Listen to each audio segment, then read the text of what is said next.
ರಾಘುನ ಅಷ್ಟು ಜೀವನದ ಕಹಿ ಸತ್ಯವನ್ನು ಹೇಳಿ ಮುಗಿಸಿದ ಅಭಿ. ಎಷ್ಟಾಯಿತು ಆರು. ಅವನ ಜೀವನದಲ್ಲಿ ಎಂದು ಎಲ್ಲವನ್ನು ವಿವರಿಸಿದನು. ಬರ್ತಡೆಗೆ ಬರ್ತೀನಿ ಅಂದಿದ್ದ ಹನಿ ಅರ್ಪಿತ ಇಬ್ಬರು ಕೊನೆಗೂ ಬರಲೇ ಇಲ್ಲ. ಹೇಳು, ಇದರಲ್ಲಿ ರಾಘುದೇನು ತಪ್ಪಿದೆ ಅಂತ.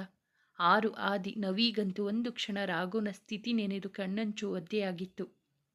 ಈಗ ಹೇಳಿ, ನಿಮಗಿಲ್ಲ ನಾನು ಈಗಲೂ ಸುಳ್ಳು ಹೇಳ್ತಿದ್ದೀನಿ ಅನಿಸ್ತಿದ್ಯಾ? ನನ್ನ ರಾಘು ಕೆಟ್ಟವನ, ಕಾಮುಕನ? ಹೇಳು ಆರಾಧನಾ. ನಾನು ಅಂಜು ಚಿಕ್ಕಮಗಳೂರಿಗೆ ಹೋಗೋಕ್ಕೂ ಮುಂಚೆ ಅವನಿಗೆ ಕನ್ವಿನ್ಸ್ ಮಾಡಿ ತಿದ್ದಿ ಬುದ್ಧಿ ಹೇಳಿದ್ದೆ.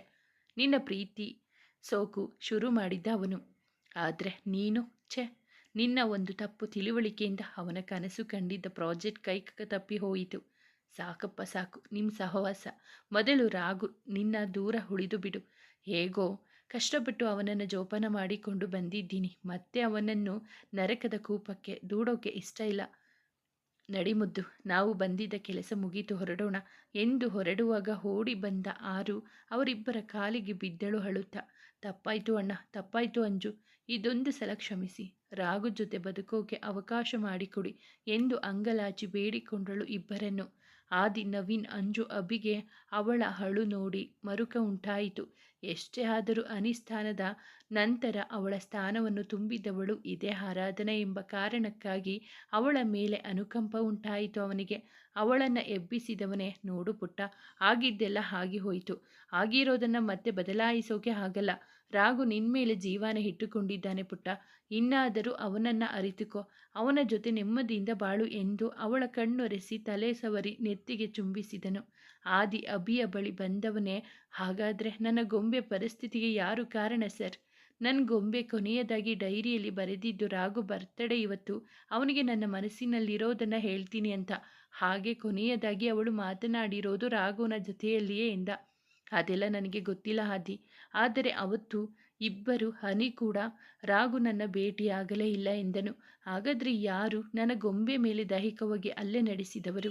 ಇವತ್ತಿನ ಅವಳ ಸ್ಥಿತಿಗೆ ಕಾರಣ ಯಾರು ಅಭಿ? ಅವಳನ್ನು ಮಾನಸಿಕವಾಗಿ ಚಿತ್ರಹಿಂಸೆ ಮಾಡಿರೋದು ಯಾರು ಅಭಿ ಎಂದನು ಅಳುತ್ತಾ. ಅಭಿ ಅಂಜುಗೆ ಶಾಕ್ ಆಗಿತ್ತು. ವಾಟ್ ಎಂದರು. ಹೌದು ಅಣ್ಣ, ಗೊಂಬೆ ಅಕ್ಕನ ಮೇಲೆ ಯಾರೋ ಪ್ರಹಾರ ಮಾಡಿದ್ದಾರೆ. ಅವಳ ಡೈರಿ ಜೊತೆಗೆ ಲಾಸ್ಟ್ ಕಾಲ್ ನೋಡಿ ರಾಘುದೇ ತಪ್ಪು ಅಂತ ತಲೆ ತಗ್ಗಿಸಿದಳು. ಮುಂದೆ ಹೇಳಲಾಗದೆ. ಹಾಗಾದರೆ ನೀವು ಯಾರು ಎಂದ ಮಾತಿಗೆ ತಡವರಿಸುತ್ತಲೇ ಹೇಳಿದಳು. ಮತ್ತೊಮ್ಮೆ ಅಂಜು ಅಭಿಗೆ ಶಾಕ್ ಆಗಿತ್ತು.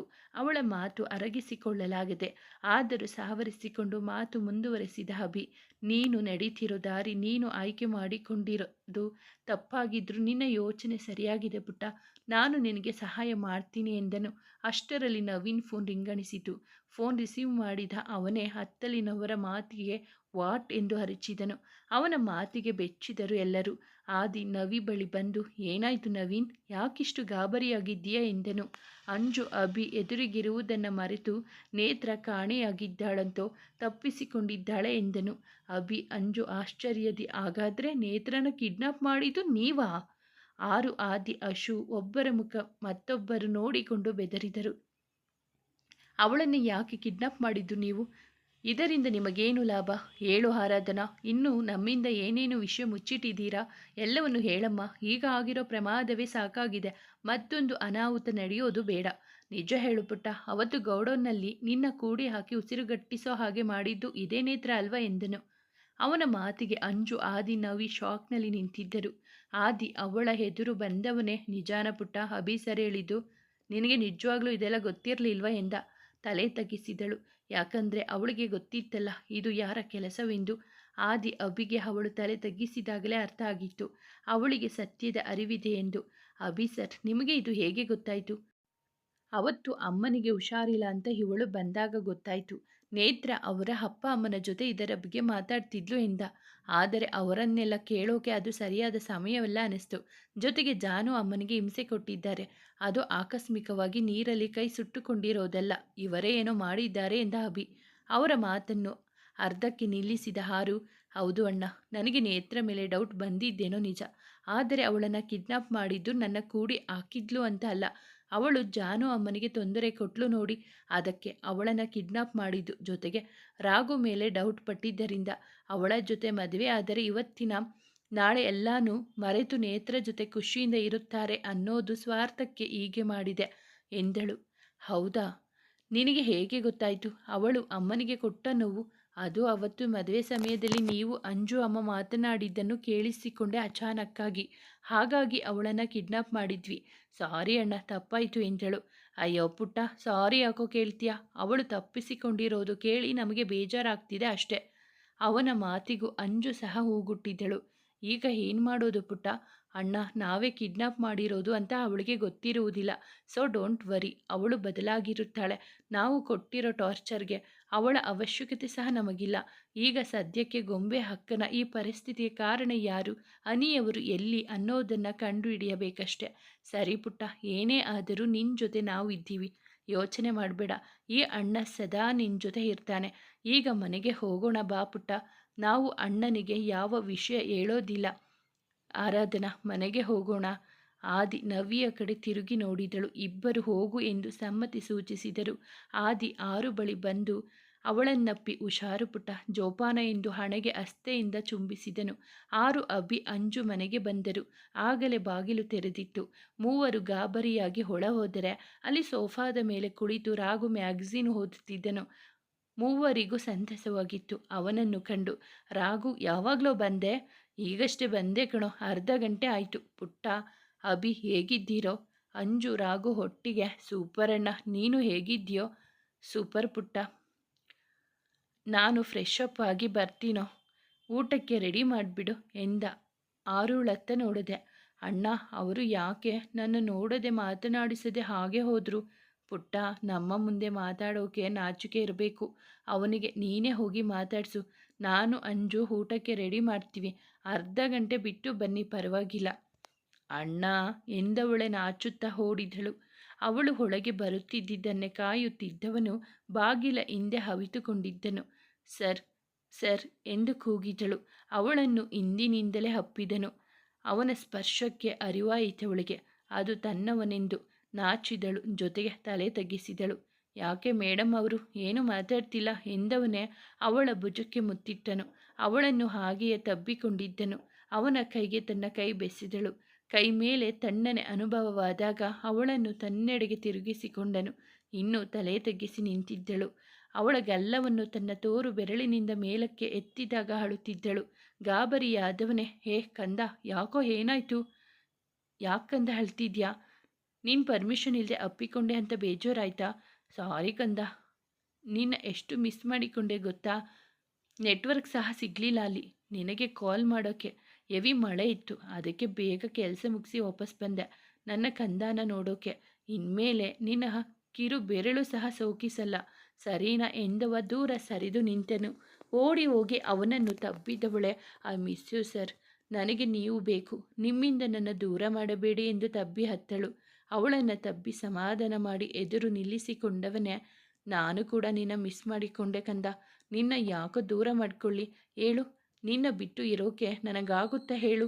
ಅದಕ್ಕೆ ಬೇಗ ಬಂದ್ಬಿಟ್ಟೆ ನೋಡು, ಇಷ್ಟಕ್ಕೆಲ್ಲ ಯಾರಾದರೂ ಅಳ್ತಾರಾ ಎಂದು ಬಳಲಿದ್ದ ಅವಳ ಕಣ್ಣುಗಳಿಗೆ ಮುತ್ತಿಟ್ಟನು. ಹೋಗಿ ಫ್ರೆಶ್ ಅಪ್ ಆಗಿ ಬಾ ಕಂದ, ಊಟ ಮಾಡೋಣ, ತುಂಬ ಹಸಿವಾಗ್ತಿದೆ ಕಣೋ ಎಂದವ ಅವಳನ್ನು ಬಾತ್ರೂಮಿಗೆ ದೂಕಿದನು.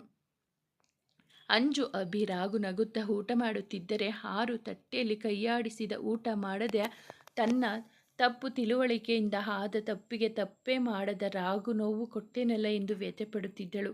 ಜೊತೆಗೆ ಮೌನವಾಗಿ ಕುಳಿತಿದ್ದಳು. ಅತ್ತಿಗೆ, ಯಾಕೆ ಹಾಗೆ ಸುಮ್ಮನೆ ಕುಳಿತಿದ್ದೀರಾ? ಊಟ ಮಾಡಿ. ಯಾಕೋ ಊಟ ಸೇರ್ತಿಲ್ಲ, ನನಗೆ ತುಂಬ ನಿದ್ದೆ ಬರ್ತಿದೆ, ನಾನು ಹೋಗಿ ಮಲ್ಕೊಳ್ತೀನಿ. ಸರಸರನೆ ಮೆಟ್ಟಿಲತ್ತಿ ಹೋದಳು. ಅಭಿ ಅಂಜು ಅವಳ ಮನಸ್ಸಿನ ತಳಮಳವನ್ನು ಅರ್ಥ ಮಾಡಿಕೊಂಡವರು ಒಬ್ಬರ ಮುಖ ಒಬ್ಬರು ನೋಡಿಕೊಂಡರೆ ರಾಘು ಅವರನ್ನು ಪ್ರಶ್ನಿಸಿದ. ಏನಾಗಿದೆ ಅವಳಿಗೆ? ನಾನು ಬಂದಾಗಿನಿಂದ ನೋಡ್ತಾನೇ ಇದ್ದೀನಿ, ಯಾಕೋ ತುಂಬ ಡಲ್ಲಾಗಿದ್ದಾಳೆ. ಜೊತೆಗೆ ನನ್ನ ದೂರ ಮಾಡಬೇಡಿ ಅಂತ ಹೇಳಿ ಅಳ್ತಿದ್ಲು. ಏನಾಯಿತು ಪುಟ್ಟ? ನಿನ್ನ ಹತ್ರ ಏನಾದರೂ ಹೇಳ್ಕೊಂಡ್ಲಾ? ನನಗೇನು ಅಲ್ಲಿ ನೆಟ್ವರ್ಕ್ ಸಮಸ್ಯೆ ಇತ್ತು, ಯಾರನ್ನು ಕಾಂಟ್ಯಾಕ್ಟ್ ಮಾಡೋಕ್ಕೆ ಆಗಲಿಲ್ಲ. ಅಟ್ಲೀಸ್ಟ್ ಇವಳಾದರೂ ಒಂದು ಕಾಲ್ ಮಾಡಬಹುದಿತ್ತಲ್ವಾ? 2 ದಿನ ಆರಾಮಾಗಿ ಇದ್ದೋಳು ಸಡನ್ನಾಗಿ ಯಾಕೆ ಹೀಗಾಡ್ತಿದ್ದಾಳೆ? ನಿಮಗೇನಾದರೂ ಗೊತ್ತಾ? ಅಂಜು ಬೆವರುತ್ತಿದ್ದಳು ಅವನ ಮಾತಿಗೆ. ಅವಳ ಕೈಯನ್ನು ಅದುಮಿದ ಅಭಿ ಕಣ್ಣಲ್ಲೇ ಸಮಾಧಾನ ಮಾಡಿ ರಾಘುನತ್ತ ತಿರುಗಿ, ಆಫೀಸ್ ಕೆಲಸ ಬಹಳಷ್ಟಿತ್ತು, ಜೊತೆಗೆ ನೀನು ಇರಲಿಲ್ಲ ನೋಡು, ಅದಕ್ಕೆ ಸರಿಯಾಗಿ ಊಟ ತಿಂಡಿ ಸಹ ಮಾಡ್ತಿರಲಿಲ್ಲ. ತುಂಬ ಮಿಸ್ ಮಾಡಿಕೊಂಡಿದ್ದಳು ನಿನ್ನ ನೋಡಿದ ಖುಷಿಗೆ ಬಹುಶಃ ಊಟ ಸೇರ್ತಿಲ್ಲ ಅನಿಸುತ್ತೆ. ನೀವೇ ತಗೊಂಡು ಹೋಗಿ ಊಟ ಮಾಡಿಸಿ ಸರ್, ನಿಮ್ಮ ಶ್ರೀಮತಿಯವರಿಗೆ ಎಂದನು ಕಣ್ಣು ಮಿಟುಕಿಸಿ. ಅಷ್ಟೇ ತಾನೇ, ಬೇರೇನು ಇಲ್ಲ ಅಲ್ವಾ? ನೀವೇನು ಮುಚ್ಚಿಡ್ತಿಲ್ಲ ಅಲ್ವಾ ಎಂದ ರಾಘುನ ಮಾತಿಗೆ ಇಬ್ಬರು ಇಲ್ಲವೆಂದು ತಲೆಯಾಡಿಸಿದರು. ಬಾಲ್ಕನಿಯಲ್ಲಿ ಜೋಕಾಲಿಯ ಮೇಲೆ ಅಳುತ್ತಲೇ ಕುಳಿತಿದ್ದಳವಳು. ಕೈಯಲ್ಲಿ ಊಟದ ತಟ್ಟೆಯನ್ನು ಹಿಡಿದು ಕೂತವನ ಅವಳ ಮುಂದೆ ಬಂದು ಅವಳ ಪಕ್ಕದಲ್ಲಿ ಕೂತನು. ಅವನು ಬಂದಿದ್ದು ಅರಿವಾದ ಕೂಡಲೇ, ಸರ್, ನೀವ್ಯಾಕೆ ಬರೋಕೆ ಹೋದ್ರಿ? ಏನಾದರೂ ಬೇಕಿತ್ತಾ ಎಂದವಳ ಮಾತು ತನಗಲ್ಲವೇನೋ ಎಂಬಂತೆ ಅವಳ ಮುಂದೆ ತುತ್ತು ಹಿಡಿದ. ಸರ್, ನನಗೇಕೋ ಹಸಿವಿಲ್ಲ ಎಂದಳು ಎತ್ತಲು ನೋಡುತ್ತಾ. ಕಂದ, ರಾತ್ರಿ ಹಾಗೆ ಮಲಗಬಾರದು ಅಂತ ಗೊತ್ತಿಲ್ವ ನಿನಗೆ? ಪ್ಲೀಸ್ ಸ್ವಲ್ಪ ಊಟ ಮಾಡು ಕಂದ ಎಂದು ತುತ್ತಿಡುತ್ತಿದ್ದರೆ ಮಂತ್ರಮುಗ್ಧಳಾಗಿ ಕುಳಿತು ಅವನ ತುತ್ತಿಗೆ ಬಾಯೊಡ್ಡಿದಳು. ಛೆ, ಇಂಥ ಒಳ್ಳೆ ಮನಸ್ಸಿರೋ ವ್ಯಕ್ತಿ ಬಗ್ಗೆ ನಾನೆಷ್ಟು ಚೀಪಾಗಿ ಯೋಚನೆ ಮಾಡಿದೆ. ಯಾವುದೇ ಕೆಲಸ ಮಾಡಿದರೂ 1000 ಬಾರಿ ಯೋಚಿಸಿ ಮಾಡಬೇಕಂತೆ. ಆದರೆ ನನ್ನ ಒಂದು ತಪ್ಪು ನಿರ್ಧಾರದಿಂದ ಇವರು ಏನೆಲ್ಲ ಕಷ್ಟಗಳನ್ನು ಎದುರಿಸಬೇಕಾಯಿತು. ಇದಕ್ಕೆಲ್ಲ ನಾನೇ ಕಾರಣ ಎಂಬುವುದು ಇವರಿಗೆ ಗೊತ್ತಾದರೆ ಖಂಡಿತ ನನ್ನ ತಪ್ಪಿಗೆ ಅವರ ಬಳಿ ಕ್ಷಮೆ ಇಲ್ಲವೆನಿಸುತ್ತದೆ ಎಂದು ಮನದಲ್ಲಿ ಸ್ವಗತ ನುಡಿದುಕೊಂಡಳು. ಅವಳು ಬೇಜಾರಲ್ಲಿ ಕುಳಿತಿರುವುದನ್ನು ನೋಡಲಾಗದ ರಾಘು, ಹೇ ಕುಳ್ಳಿ, ಏನಾಗಿದೆ ನಿನಗೆ? ಯಾವಾಗಲೂ ವಟವಟ ಅಂತಿದ್ದೋಳು ಇಷ್ಟೊಂದು ಸೈಲೆಂಟಾಗಿ ಇದೆಯಲ್ಲ, ಏನಾಯಿತು ನಿನಗೆ ಎಂದವನ ಮಾತು ಕೇಳಿಯೂ ಕೇಳದಂತೆ ಸುಮ್ಮನೆ ಕುಳಿತಳು. ಒಮ್ಮೆ ಅವನನ್ನು ನೋಡಿ, ಕುಳ್ಳಿ, ಏನಾಯಿತು ಹೇಳಮ್ಮ?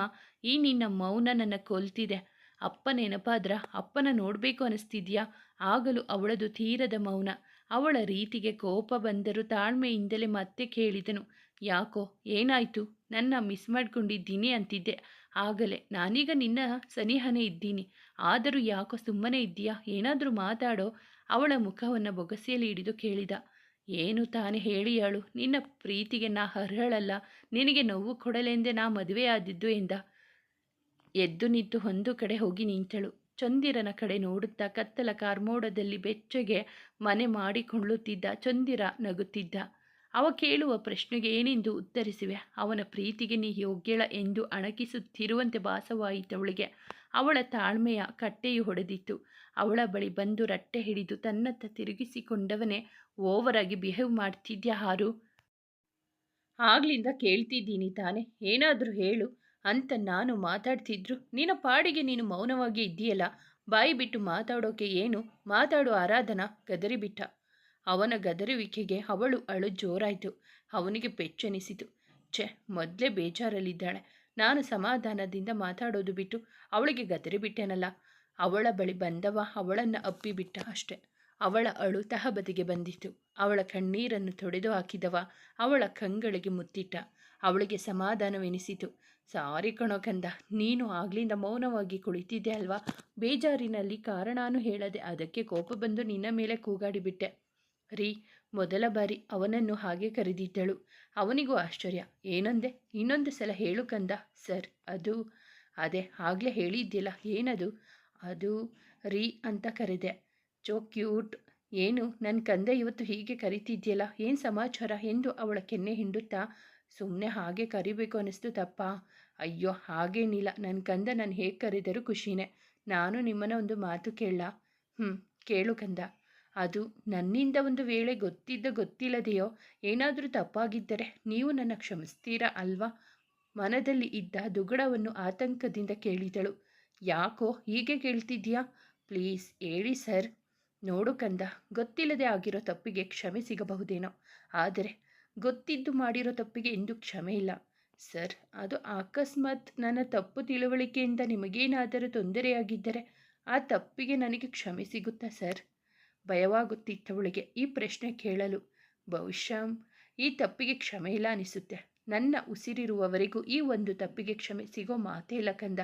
ಯಾಕಂದರೆ ಯಾವ ವ್ಯಕ್ತಿನೇ ಆಗಲಿ ಒಬ್ಬರ ಮೇಲೆ ಆರೋಪ ಮಾಡುವಾಗ ಅವರ ಬಗ್ಗೆ ಚೆನ್ನಾಗಿ ಆಲೋಚಿಸಿ ಆ ವ್ಯಕ್ತಿಯ ಬಗ್ಗೆ ತಿಳ್ಕೊಂಡು ಆಮೇಲೆ ಆ ವ್ಯಕ್ತಿ ತಪ್ಪಿತಸ್ಥನೋ ಇಲ್ಲವೋ ಅನ್ನೋದನ್ನು ಪರಾಮರ್ಶಿಸಿ ಅವರಿಗೆ ಶಿಕ್ಷೆ ಕೊಡಬೇಕು. ಅದನ್ನು ಬಿಟ್ಟು ಮೊದಲೇ ಅವರಿಗೆ ಶಿಕ್ಷೆ ಕೊಟ್ಟು ಆಮೇಲೆ ಸತ್ಯ ಗೊತ್ತಾದರೆ ಏನು ಪ್ರಯೋಜನ ಹೇಳು? ಅದು ಸರಿ, ನೀನೇನು ತಪ್ಪು ಮಾಡಿದ್ಯಾ ಅಂತ ನನ್ನ ಈ ರೀತಿಯಾಗಿ ಕೇಳ್ತಿದ್ಯಾ? ನನಗೆ ಗೊತ್ತು, ನನ್ನ ಹುಡುಗಿ ಯಾವತ್ತೂ ತಪ್ಪು ಮಾಡಲ್ಲ, ಯಾರಿಗೂ ಸುಮ್ಮನೆ ನೋವು ಕೊಡೋದಿಲ್ಲ. ಅವಳ ಮನ ರೋಧಿಸುತ್ತಿತ್ತು ಅವನ ಮಾತಿನ ಜೊತೆ. ಅವನು ಅವಳ ಮೇಲೆ ಇಟ್ಟಿದ್ದ ನಂಬಿಕೆ ಮತ್ತು ಪ್ರೀತಿಯ ಬಗ್ಗೆ ಕೇಳಿ ಕಣ್ಣಲ್ಲಿ ನೋವಿನ ಛಾಯೆಯೊಂದು ದುಮ್ಮಿಕ್ಕಲು ಕಾಯುತ್ತಿದ್ದವು. ಸಹಿಸಿಕೊಂಡಳು. ನಿನ್ನ ತಪ್ಪಿಗೆ ಅವನ ಬಳಿ ಕ್ಷಮೆ ಎಂದಿಗೂ ಸಿಗಲಾರದೆಂದು. ಸರಿ ಬಾ ಮಲಗೋಣ ಎಂದು ಅವಳ ಭುಜ ಬಳಸಿ ಮೌನದಿ ಹೆಜ್ಜೆ ಹಾಕಿದಳು ಅವನೊಡನೆ. ನಿದ್ದೆ ಬರದೆ ಒದ್ದಾಡುತ್ತಿದ್ದಳು. ಅವಳ ಒದ್ದಾಟವನ್ನು ನೋಡಲಾಗದೆ ಅವಳನ್ನು ತನ್ನತ್ತ ಎಳೆದುಕೊಂಡವ ತೋಳಲ್ಲಿ ಬಳಸಿ ತನ್ನೆದೆಯ ಬಳಿ ಮಲಗಿಸಿಕೊಂಡನು. ನೆಮ್ಮದಿಯ ನಿದ್ರೆ ಆವರಿಸಿತ್ತವಳಿಗೆ. ತಲೆ ತಟ್ಟುತ್ತಾ ಮಲಗಿಸುತ್ತಿದ್ದ ಮುಖದಲ್ಲಿ ವ್ಯಂಗ್ಯವಾದ ನಗುವೊಂದು ಮೂಡಿ ಹಾದು ಹೋಯಿತು. ಅಭಿ ಅಣ್ಣನಿಗೆ ನಿಜ ಗೊತ್ತಾದ್ರೆ ಅವನು ಹಾರೂನ ಒಪ್ಪಿಕೊಳ್ತಾನ? ನನಗೇಕೋ ಅನುಮಾನ. ಖಂಡಿತ ಅವ ಒಪ್ಪಿಕೊಳ್ಳುತ್ತಾನೆ ಅಂತ ನನಗೆ ಅನಿಸುತ್ತಿಲ್ಲ ಮುದ್ದು. ತಪ್ಪು ಮಾಡಿದರೆ ಕ್ಷಮಿಸಬಹುದು, ಆದರೆ ನಂಬಿಕೆ ದ್ರೋಹ ಮಾಡಿದರೆ ಕ್ಷಮಿಸೋಕ್ಕಾಗಲ್ಲ ಮುದ್ದು. ಆರು ಕ್ಷಮಿಸೋಕ್ಕಾಗದೆ ಇರೋ ಅಂತ ತಪ್ಪು ಮಾಡಿದ್ದಾಳೆ. ನಾನೇನು ತಂಗಿ ಅಂತ ಕ್ಷಮಿಸಿಬಿಟ್ಟೆ, ಆದರೆ ರಾಘು ಹೇಗೆ ತಡೆದುಕೊಳ್ಳುತ್ತಾನೆ? ಇದನ್ನು ಅವಳನ್ನು ಹೆಂಡ್ತಿ ಅಂತ ಒಪ್ಪಿಕೊಳ್ಳದೆ ಇದ್ದಾಗ ಹೇಗೋ ಅವನಿಗೆ ತಿಳಿ ಹೇಳಿ ಒಪ್ಪಿಸಿದೆ. ಎಲ್ಲ ಸರಿಯಾಯಿತು, ರಾಘು ಜೀವನ ಇನ್ಮೇಲಾದರೂ ಚೆನ್ನಾಗಿರುತ್ತೆ ಅಂತ ಇದ್ದೆ.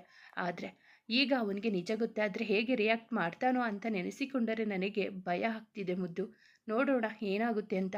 ಅವನಿಗೆ ಸತ್ಯ ಗೊತ್ತಾಗದೆ ಇರೋ ಹಾಗೆ ನಾವು ನೋಡಿಕೊಳ್ಳೋಣ.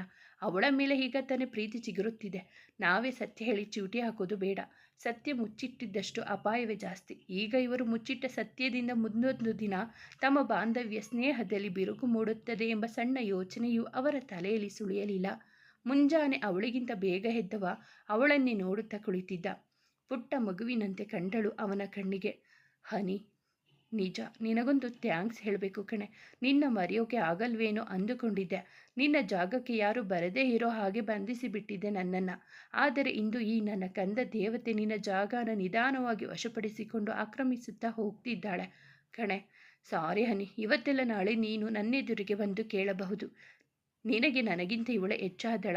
ಇಷ್ಟು ವರ್ಷದ ನಮ್ಮ ಪ್ರೀತಿಗೆ ಬೆಲೆ ಇಲ್ವಾ ಅಂತ. ನಿನ್ನ ಪ್ರೀತಿ ಸುಳ್ಳ ಎಂದು. ಆದರೇನು ಮಾಡಲಿ ಹನಿ, ನಿನ್ನ ಮೇಲೆ ಬೆಟ್ಟದಷ್ಟು ಪ್ರೇಮವಿತ್ತು. ಆದರೆ ಈಗಿಲ್ಲ. ಒಂದಂತೂ ಹೇಳಬಲ್ಲೆ ಹನಿ, ನಿನ್ನ ಮೇಲೆ ಇಟ್ಟಿದ್ದ ಪ್ರೀತಿ ಸುಳ್ಳಲ್ಲ. ಆದರೆ ಇವತ್ತು ನಿನ್ನ ಜಾಗಕ್ಕೆ ಇವಳು ಬಂದು ಬೇರೂರು ಬಿಟ್ಟಿದ್ದಾಳೆ ಕಣೆ. ನನ್ನ ಮನದರಸಿ, ನನ್ನ ಉಸಿರಿನ ಹೊಡತಿ, ನನ್ನ ಬಾಳಿನ ಜ್ಯೋತಿ, ಎಂದಿಗೂ ಈ ನನ್ನ ಕಂದ ಆರಾಧನಾನೆ. ವಿಧಿ ಎಲ್ಲೋ ಇದ್ದ ನಮ್ಮಿಬ್ಬರನ್ನು ಇಂದು ಜೊತೆಯಾಗಿ ಗಂಟು ಹಾಕಿದೆ. ಈ 3 ಗಂಟಲ್ಲಿ ಉಳಿದಿದೆ ನಮ್ಮ ಬಾಳನಂಟು. ಇನ್ನು ಈ ನನ್ನ ಕಂದನ ಜೊತೆ ನೆಮ್ಮದಿಯಾಗಿ ಜೀವನ ನಡೆಸಿದರೆ ಸಾಕಾಗಿದೆ. ಆರು ಕಂದ, ಆದರೂ ನನಗೇಕೋ ಅನುಮಾನ. ಒಮ್ಮೊಮ್ಮೆ ಅನಿಸುತ್ತದೆ ನಿನ್ನ ಪ್ರೀತಿ ನಿಜಾನ ಅಥವಾ ನಾಟಕನ ಎಂದು. ನನಗೆ ನಿನ್ನ ಪ್ರೀತಿ, ನಿನ್ನ ಸಾಮೀಪ್ಯ ಅಷ್ಟೇ ಕಣೋ ಬೇಕಾಗಿರೋದು. ನನ್ನೊಲವಿನ ಕಡಲ ಸಾಗರದಲ್ಲಿ ನಿನ್ನ ಬಂಧಿಸುವ ಪುಟ್ಟ ಆಸೆ ನನಗಿದೆ ಕಣೋ ಕಂದ ಎಂದವ ತಡೆಯಲಾರದೆ ಬಾಗಿ ಅವಳ ಹಣೆಗೆ ಚುಂಬಿಸಿದ. ನಿಧಾನವಾಗಿ ಅವಳಿಗೆ ಎಚ್ಚರವಾಗದಂತೆ ಹೇಳದೆ ಕೇಳದೆ ಮನದಲ್ಲಿ ಬಂದು ಕುಳಿತಿರುವೆ ಗಟ್ಟಿಯಾಗಿ. ಭಾವ ಪರವಶನಾಗಿ ಹೋಗಿರುವೆ ನಿನ್ನ ಲವ ಹಪ್ಪುಗೆಯಲ್ಲಿ. ಅವಳನ್ನೇ ನೋಡುತ್ತಾ ಮಲಗಿದವ ಅವಳನ್ನು ಗಟ್ಟಿಯಾಗಿ ಬಂಧಿಸಿದ. ಜೋಕಾಲಿಯ ಮೇಲೆ ಕುಳಿತ ಆದಿತ್ಯನ ಮನಸ್ಸು ರಾಡಿಯಾಗಿತ್ತು. ಯಾರದು ತಪ್ಪು, ಯಾರದು ಸರಿ ಒಂದು ತಿಳಿಯುತ್ತಿಲ್ಲ. ಅಯ್ಯೋ ದೇವರೇ, ನನಗೆ ಮಾತ್ರ ಯಾಕೆ ಈ ಥರ ಶಿಕ್ಷೆ ಕೊಡ್ತೀಯಾ? ಇಷ್ಟು ದಿನ ರಾಘುನ ಕೆಟ್ಟವ ಅಂದುಕೊಂಡಿದ್ದೆ, ಆದರೆ ಅವನ ಮನಸ್ಸು ತಿಳಿ ನೀರಿನಷ್ಟು ಬಿಳುಪು, ಸ್ವಚ್ಛಂದವಾಗಿದೆ. ಆ ನೀರಲ್ಲಿ ಕಲ್ಲು ಎಸೆದು ಅದನ್ನು ಕಲುಕಿದೆ ನಮ್ಮದೇ ತಪ್ಪು. ಛೆ, ಯಾಕಾದರೂ ಬದುಕಿದ್ದೇನೋ ಅನಿಸುತ್ತಿದೆ. ತನ್ನದಲ್ಲದ ತಪ್ಪಿಗೆ ರಾಘುಗೆ ಮೋಸ ಮಾಡಿದ್ದು ತಪ್ಪೆ. ನನ್ನ ಬುದ್ಧಿಗೆ ಏನಾಗಿತ್ತು? 100 ಬಾರಿಯಾದರೂ ಯೋಚಿಸಿ ನಿರ್ಧಾರ ತೆಗೆದುಕೊಳ್ಳುವ ನಾನು ರಾಘು ವಿಷಯದಲ್ಲಿ ಎಡವಿದೆನಾ? ಆರಾಧನ ಮಾತು ಕೇಳಿ, ಇದರಲ್ಲಿ ಅವಳದು ಸಹ ಯಾವ ತಪ್ಪಿಲ್ಲ. ಅವಳು ರಾಘು ಜೀವನವನ್ನು ಹಾಳು ಮಾಡಬೇಕೆಂದು, ಗೊಂಬೆಯ ಜೀವನವನ್ನು ಸರಿ ಮಾಡಬೇಕೆಂದು ಕಣ್ಣಿಗೆ ಕಟ್ಟಿದ ಕಪ್ಪು ಬಟ್ಟೆಯನ್ನು ತೊಟ್ಟು ನ್ಯಾಯ ದೇವತೆ ಸುಳ್ಳು ಆರೋಪವನ್ನು ಸತ್ಯವೆಂದು ತಿಳಿದಾಗ ಆಗೋ ಅನಾಹುತದಂತೆ ಇಂದು ನನ್ನ ಮತ್ತೆ 6 ವಿಷಯದಲ್ಲಿ ಅನಾಹುತ ನಡೆದು ಹೋಗಿದೆ. ಮಾಮ ಎಂದಳು ಅವನ ಭುಜದ ಮೇಲೆ ಕೈ ಹಾಕಿ. ಹೇಳು ಪುಟ್ಟ, ಏನು ಬೇಕಿತ್ತು? ಅದು ತಾಚಿ ಬರ್ತಿಲ್ಲ. ಸರಿ ಬಾ, ಇಲ್ಲಿ ಮಲಗು ಎಂದವ ಮಡಿಲಲ್ಲಿ ಅವಳನ್ನು ಮಲಗಿಸುತ್ತಾ ತಲೆ ತಟ್ಟುತ್ತಿದ್ದನವ. ಇವಳು ಪ್ರೀತಿಸಿದ್ದು ರಾಘುನ, ರಾಘು ಪ್ರೀತಿಸಿದ್ದು ಹನೀನ. ಒಬ್ಬಳು ನನ್ನ ಮಡಿಲಲ್ಲಿ ಮಲಗಿದ್ದಾಳೆ, ಇನ್ನೊಬ್ಬಳು ಹನಿ ಎಲ್ಲಿ ಹೋದ್ಲು? ಯಾಕೆ ಎಲ್ಲ ಗೊಂದಲಮಯವಾಗಿದೆಯಲ್ಲ? ಹೇಗೆ ಹುಡುಕೋದು ಇನ್ನೊಬ್ಬಳು ಹನೀನ? ಅವಳು ಯಾಕೆ? ರಾಘು ಬರ್ತಡೇ ದಿನ ಸಿಗ್ತೀನಿ ಅಂದವಳು ಆ ದಿನ ಬರಲಿಲ್ಲ. ಮನೆ ಬೇರೆ ಖಾಲಿ ಮಾಡಿದ್ದಾರೆ ಅಂದರೆ ಎಲ್ಲಿ ಹೋಗಿರಬಹುದು? ಇವಳಿಗಾದರೂ ನೆನಪು ಬಂದರೆ ಅರ್ಧದಷ್ಟು ಆದರೂ ನಮ್ಮ ಸಮಸ್ಯೆಗೆ ಪರಿಹಾರ ಸಿಗಬಹುದೇನೋ ಎಂದುಕೊಂಡವ ಚಿಂತೆಯಲ್ಲಿ ಮುಳುಗಿದ. ಸ್ನಾನ ಮುಗಿಸಿ ಬಂದಿದ್ದರೂ ಇನ್ನು ಮುದುರಿ ಮಲಗಿದ್ದಳು ಅವನ ಮುದ್ದಿನ ಮಡದಿ. ಕಂದ ಎದ್ದೇಳಮ್ಮ, ಇನ್ನೂ ಮಲಗಿದ್ಯಾ? ಆಫೀಸ್ಗೆ ಬರಲ್ವಾ? ಪ್ರಯಾಸದಿಂದ ಎದ್ದಳು. ಯಾಕೋ ಕಂದ, ಸುಸ್ತಾದಂತೆ ಕಾಣ್ತಿದ್ಯಾ? ಹುಷಾರಾಗಿ ಇದೆಯಾ ತಾನೆ? ಹ್ಞೂ ಸರ್, ನನಗೆ ಏನೂ ಆಗಿಲ್ಲ. ಆದರೆ ಯಾಕೋ ಇಂದು ಬಹಳ ಸುಸ್ತಾದಂತೆ ಅನಿಸ್ತಿದೆ ಎಂದಳು. ಸರಿ ಕಂದ, ಹಾಗಾದರೆ ಆಫೀಸಿಗೇನು ಬರೋದು ಬೇಡ, ಮಲಗಿ ರೆಸ್ಟ್ ಮಾಡು ಎಂದ. ದೇಹಕ್ಕಾದ ಸುಸ್ತಲ್ಲ, ಇದು ಮನಸ್ಸಿಗಾದ ಸುಸ್ತು ಎಂದುಕೊಂಡಳು ಮನದಲ್ಲಿ. ಸರಿ ಎಂದು ತಲೆ ಆಡಿಸಿದಳು. ಯಾಕೋ ಅವಳಿಗೆ ಒಂಟಿಯಾಗಿರಬೇಕು ಎನಿಸಿತು. ಅದೇ ಯೋಚನೆಯಲ್ಲಿ ಮುಳುಗಿದ್ದಳು. ಕಂದ, ಹೋಗಿ ಫ್ರೆಶ್ ಅಪ್ ಆಗಿ ಬಾ, ತಿಂಡಿ ಮಾಡಿ ಮಲಗುವಂತೆ ರೆಡಿಯಾಗುತ್ತಲೇ ಹೇಳಿದ. ಯೋಚನೆಯಲ್ಲಿ ಮುಳುಗಿದ್ದವಳಿಗೆ ಅವನ ಮಾತು ಕಿವಿಗೆ ಬೀಳಲಿಲ್ಲ.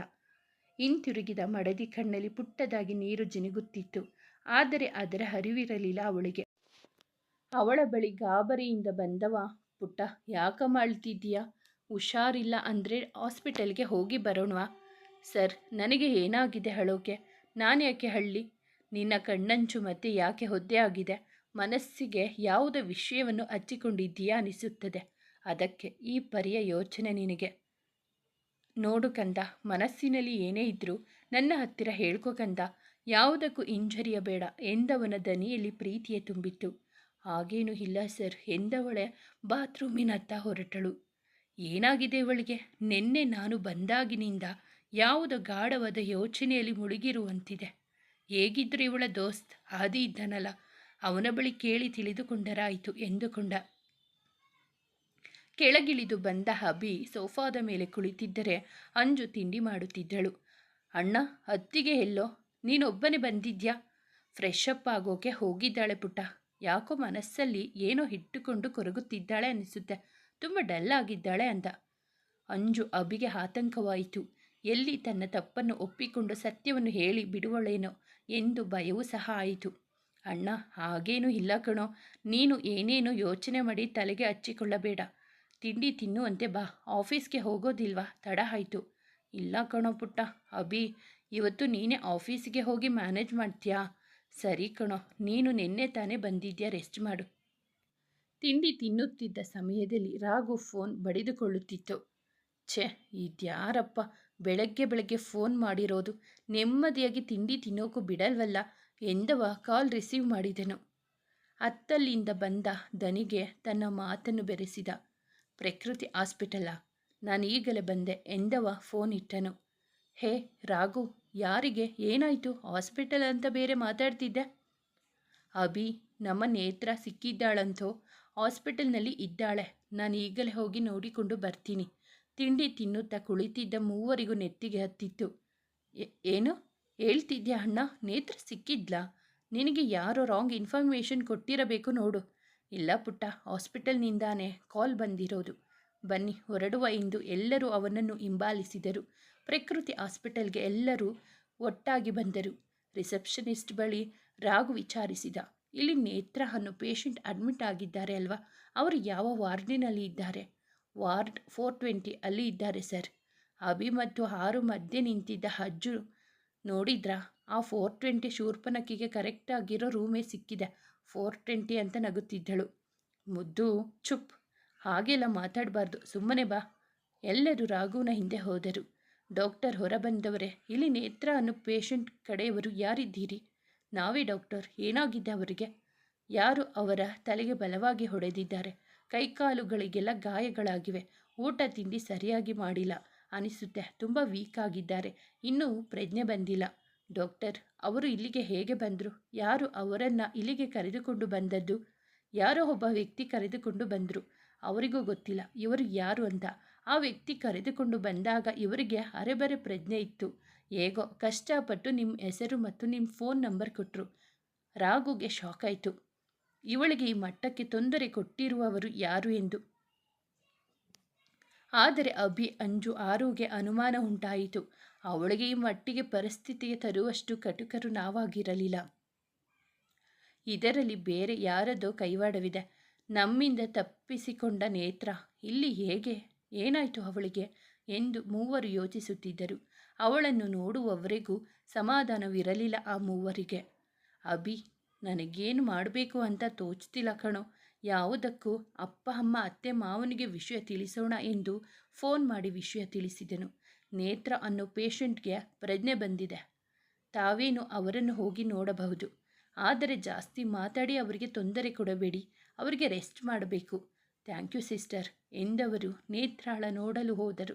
ತಲೆಯ ಸುತ್ತ ಬ್ಯಾಂಡೇಜ್, ಉಸಿರಾಡಲು ಮೂಗಿಗೆ ಆಕ್ಸಿಜನ್ ಅಳವಡಿಸಿದ್ದರು. ನೇತ್ರ ಎಂದ ರಾಘು ಮಾತಿಗೆ ನಿಧಾನವಾಗಿ ಕಣ್ತೆರೆದವಳೆ ಅವಳನ್ನು ಮುಟ್ಟಲು ಬಂದವನನ್ನು ಕಂಡು ಜೋರಾಗಿ ಕಿರುಚಿಕೊಂಡಳು. ಹತ್ತಿರ ಬಂದರೆ ಚೆನ್ನಾಗಿರುವುದಿಲ್ಲ, ದೂರ ಇರಿ ಎಂದು ಜೋರಾಗಿ ಮಾತನಾಡುತ್ತಿದ್ದಳು. ಅಷ್ಟೊತ್ತಿಗೆ ಆಗಲೇ ಬಂದ ನರ್ಸ್ ಅವರನ್ನೆಲ್ಲ ಹೊರಗೆ ಕಳುಹಿಸಿ ನೇತ್ರಾಗೆ ಇಂಜೆಕ್ಷನ್ ಕೊಟ್ಟು ಬಂದರು. ಆಗ ತಾನೇ ಬಂದ ಸುಲೋಚನ ದಂಪತಿ ಜಾನಕಿ ದಂಪತಿಗಳು ನೇತ್ರಾಳ ವರ್ತನೆಯನ್ನು ಕಂಡು ಭಯಬಿದ್ದರು. ರಾಘು, ಏನಾಯಿತು ನನ್ನ ಮಗಳಿಗೆ? ಯಾವಾಗ, ಎಲ್ಲಿ, ಹೇಗೆ ಸಿಕ್ಕಿದ್ಲು? ಯಾಕೆ ಅವಳು ನಿನ್ನ ನೋಡಿ ಹೆದರಿಕೊಂಡಿದ್ದಾಳೆ ಎಂದು ಬಿಕ್ಕಿ ಬಿಕ್ಕಿ ಅತ್ತರು ಸುಲೋಚನ ದಂಪತಿಗಳು. ಅತ್ತೆ ಪ್ಲೀಸ್ ಕಾಮ್ ಡೌನ್, ಇದು ಹಾಸ್ಪಿಟಲ್, ಮನೆಯಲ್ಲ, ನೀವು ಗಾಬರಿಯಾಗಬೇಡಿ ಪ್ಲೀಸ್ ಎಂದು ಸಮಾಧಾನಿಸಿದ. ಹೇಗಪ್ಪ ಸಮಾಧಾನ ಮಾಡಿಕೊಳ್ಳಿ? ನನ್ನ ಮಗಳು ಕಾಣೆಯಾಗಿ ತಿಂಗಳುಗಳೇ ಕಳೆದು ಹೋಗಿತ್ತು, ಈಗ ಸಿಕ್ಕಿದ್ದಾಳೆ, ಅದು ಇಂಥ ಸ್ಥಿತಿಯಲ್ಲಿ. ಎತ್ತ ಹೊಟ್ಟೆ ಸಂಕಟ ನಿನಗೆ ಹೇಗೆ ಗೊತ್ತಾಗುತ್ತೆ ಹೇಳು? ಅತ್ತೆ, ಹಾಗಂತ ಹಾಸ್ಪಿಟಲ್ನಲ್ಲಿ ಜೋರಾಗಿ ಮಾತಾಡೋಕೆ ಆಗುತ್ತಾ ಹೇಳಿ? ಹಾಸ್ಪಿಟಲ್ ರೂಲ್ಸ್ ನಾವು ಫಾಲೋ ಮಾಡಬೇಕು ಅಲ್ವಾ ಅತ್ತೆ? ಸಮಾಧಾನ ಮಾಡ್ಕೊಳ್ಳಿ ಎಂದ. ಡಾಕ್ಟರ್ ಹೊರಬಂದರು. ನೇತ್ರಾಳನ್ನು ನೋಡಿ, ಏನಾಗಿದೆ ಡಾಕ್ಟರ್? ನನ್ನ ಮಗಳಿಗೆ ಗಾಬರಿ ಪಡುವಂಥದ್ದು ಏನೂ ಆಗಿಲ್ಲ. ಅವರಿಗೆ ಏನನ್ನೋ ನೋಡಿ ಹೆದರಿಕೊಂಡಿದ್ದಾರೆ ಅಷ್ಟೇ. 2-3 ದಿನಗಳ ಕಾಲ ಇಲ್ಲೇ ಇರಲಿ, ಆಮೇಲೆ ಅವರ ಕಂಡೀಷನ್ ನೋಡಿ ಡಿಸ್ಚಾರ್ಜ್ ಮಾಡ್ತೇನೆ. ಆಮೇಲೆ ಮತ್ತೊಂದು ವಿಷಯ, ಅವರಿಗೆ ಸದ್ಯದ ಮಟ್ಟಿಗೆ ಯಾವುದೇ ಆಘಾತಕಾರಿಯಾಗಿರೋ ವಿಷಯಗಳನ್ನು ಹೇಳೋದಕ್ಕೆ ಹೋಗಬೇಡಿ. ಯಾಕಂದರೆ ಅವರು ಅದನ್ನು ತಲೆಗೆ ಹಚ್ಚಿಕೊಂಡು ಮತ್ತೆ ತಲೆಗೆ ನೋವಾದರೆ ತುಂಬ ಕಷ್ಟವಾಗುತ್ತದೆ.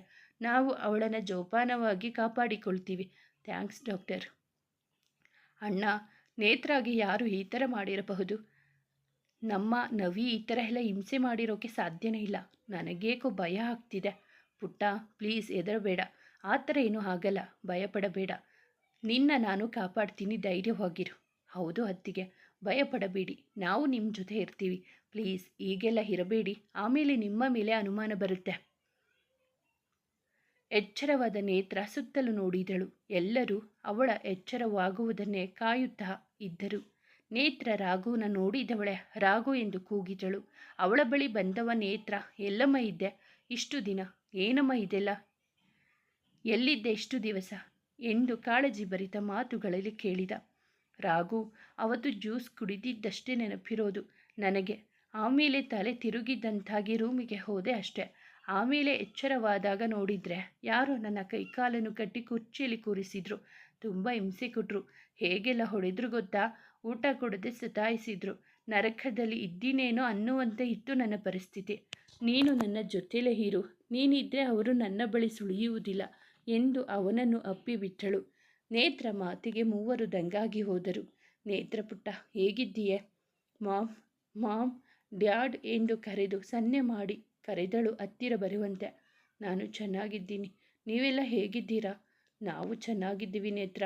ಅತ್ತೆ ಮಾವನತ್ತ ತಿರುಗಿ ನೋಡಿದಳು. ನೇತ್ರ ನೀಚ ಬುದ್ಧಿ ಗೊತ್ತಿದ್ದರೂ ತಾನು ಒಂದು ಹೆಣ್ಣಲ್ಲವೇ? ಎಷ್ಟೇ ಆದರೂ ಅವಳನ್ನು ಎತ್ತಿ ಹಾಡಿಸಿದ್ದು ನಾನೇ ಅಲ್ಲವೇ ಎಂಬ ಮಮಕಾರದಿಂದ ಜಾನು ಅವರು ಅವಳ ಬಳಿ ಹೋಗಿ ತಲೆ ಸವರಿ ಮಗಳೇ ಎಂದರು. ಅತ್ತೆ ಎಂದು ಬಿಗಿದಪ್ಪಿದಳು. ಅಸ್ತೆಯಿಂದ ಅವಳ ತಲೆ ಸವರಿದರು. ಸಂತೋಷ್ ಅವರು ನೇತ್ರ ಬಳಿ ಬಂದು, ಬೇಗ ಹುಷಾರಾಗು ಮಗಳೇ, ಈ ಥರ ಮಾಡಿರೋದು ಯಾರು ಅಂತ ಬೇಗ ಕಂಡು ಹಿಡಿದು ಅವರನ್ನು ಪೊಲೀಸರಿಗೆ ಒಪ್ಪಿಸಿ ಬಿಡೋಣ. ಅಣ್ಣ, ಇದೇನು ಹೀಗಾಗೋಯ್ತು? ಅವಳನ್ನು ನೋಡಿದರೆ ನಿಮಗೇನು ಅನಿಸುತ್ತೆ? ಯಾರು ನಿಜವಾಗಲೂ ಒಡೆದು ಬಡಿದು ಮಾಡಿದ್ದಾರಾ ಅಂತ ನಿನಗೂ ಅನಿಸ್ತಿದ್ಯಾ? ಹೌದು ಅಂತಾನು ಹೇಳೋಕ್ಕಾಗಲ್ಲ, ಇಲ್ಲ ಅಂತಾನು ಹೇಳೋಕ್ಕಾಗಲ್ಲ ಪುಟ್ಟ. ಅಣ್ಣ, ಇದೇನು ಅಡ್ಡಗೋಡೆ ಮೇಲೆ ದೀಪ ಇಟ್ಟಂತೆ ಹೇಳ್ತಿದ್ದೀರಲ್ಲ? ಯಾಕೋ ಎಲ್ಲ ಗೊಂದಲಮಯವಾಗಿದೆ ಅನಿಸ್ತಿದೆ ಪುಟ್ಟ. ಇದಕ್ಕೆಲ್ಲ ನೇತ್ರಾನೇ ಉತ್ತರಿಸಬೇಕು. ಇವರ ಮಾತು ಪೂರ್ತಿಯಾಗಿ ಮುಗಿಯುವಷ್ಟರಲ್ಲೇ ಪೊಲೀಸ್ ಒಳಬಂದರು. ಅವರನ್ನು ನೋಡಿ ಗಾಬರಿಯಾದ ನೇತ್ರ ರಾಘು ಕೈ ಹಿಡಿದಳು ಬಿಗಿಯಾಗಿ. ಹೇಳಿ ನೇತ್ರ ಅವರೇ, ನಿಮ್ಮನ್ನು ಕಿಡ್ನಾಪ್ ಮಾಡಿದ್ದು ಯಾರು ಅಂತ ನೆನಪಿದ್ಯಾ? ಹೇಗೆ ಕಿಡ್ನಾಪ್ ಮಾಡಿದ್ದು? ಯಾರವರು ಎಂದವರ ಮಾತು ಕೇಳಿ ತಲೆ ಹಿಡಿದುಕೊಂಡು ಅಮ್ಮ ಎಂದಳು. ಗಾಬರಿಯಾದ ರಾಘು, ಪ್ಲೀಸ್ ಸರ್, ಅವಳಿಗೆ ಸದ್ಯಕ್ಕೆ ಏನೂ ಕೇಳಬೇಡಿ. ಡಾಕ್ಟರ್ ಹೇಳಿದ್ದಾರೆ ಅವರಿಗೆ ಪ್ರೆಷರ್ ಕೊಡಬೇಡಿ ಅಂತ. ಮುಂದುವರೆಯುವುದು. ಸ್ನೇಹಿತರೆ, ಈ ಕತೆ ನಿಮಗೆ ಇಷ್ಟವಾಗಿದ್ದರೆ ದಯವಿಟ್ಟು ಒಂದು ಲೈಕ್ ಮಾಡಿ, ನಮ್ಮ ಚಾನಲನ್ನು ಸಬ್ಸ್ಕ್ರೈಬ್ ಆಗಿ. ಪಕ್ಕದಲ್ಲಿರುವ ಬೆಲ್ ಬಟನ್ ಕ್ಲಿಕ್ ಮಾಡಿ. ನಿಮ್ಮ ಫ್ರೆಂಡ್ಸ್ ಆ್ಯಂಡ್ ಫ್ಯಾಮಿಲಿಗೆ ಕಥೆಯನ್ನು ಶೇರ್ ಮಾಡಿ. ನಿಮ್ಮ ಅನಿಸಿಕೆ ಅಭಿಪ್ರಾಯವನ್ನು ಕಾಮೆಂಟಲ್ಲಿ ತಿಳಿಸಿ. ಕಥೆಯನ್ನು ಕೇಳಿದ್ದಕ್ಕಾಗಿ ಧನ್ಯವಾದಗಳು.